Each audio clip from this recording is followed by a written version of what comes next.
అప్పుడే మా చిన్నోడికి 6 మంత్స్ కంప్లీట్ అయిపోయినాయి. ఏంటి అప్పుడే 6 మంత్స్ క్రాస్ అయిపోయినాయి అన్న ఫీలింగ్ ఉంది నాకైతే. నేనైతే ఈ 6థ్ మంత్‌కి వచ్చేసరికి చాలా థీమ్స్ అనుకున్నాను. చాలా యూనిక్‌గా, చాలా ఇన్నోవేటివ్‌గా చేద్దాం అనుకున్నాను. ఎందుకంటే హాఫ్ ఇయర్ కంప్లీట్ అయిపోయింది కదా! ఇంకా హాఫే కదా!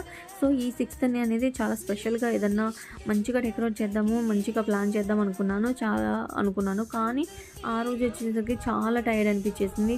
ఫ్లాప్ అయిపోయిందనమాట ప్లాన్స్ మొత్తం కూడా. డిసప్పాయింట్ అయిపోయాను. బట్ పర్లేదు. ఇది కూడా బావుంది. చాలా ఈజీగా అయిపోయింది. నేనే చాలా ఈజీగా చూజ్ చేసుకున్నాను. చాలా వెంటనే క్విక్‌గా అయిపోయింది నాకే అనుకుంటే, మా వాడి ఫోటో సెక్షన్ అయితే 2 మినిట్స్‌లో కంప్లీట్ అయిపోయింది. చాలా బాగా కోఆపరేట్ చేశారనమాట. చాలా హ్యాపీగా అనిపించింది.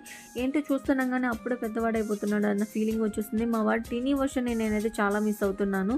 అండ్ మీకైతే ఎలా అనిపించింది? ఈ థీమ్ నచ్చిందా? నచ్చలేదా? నాకైతే కామెంట్‌లో చెప్పండి. సో, మా చిన్నోడు ఫోటోలు చూసారు కదా! చాలా బాగా వచ్చినాయి నాకైతే అనమాట.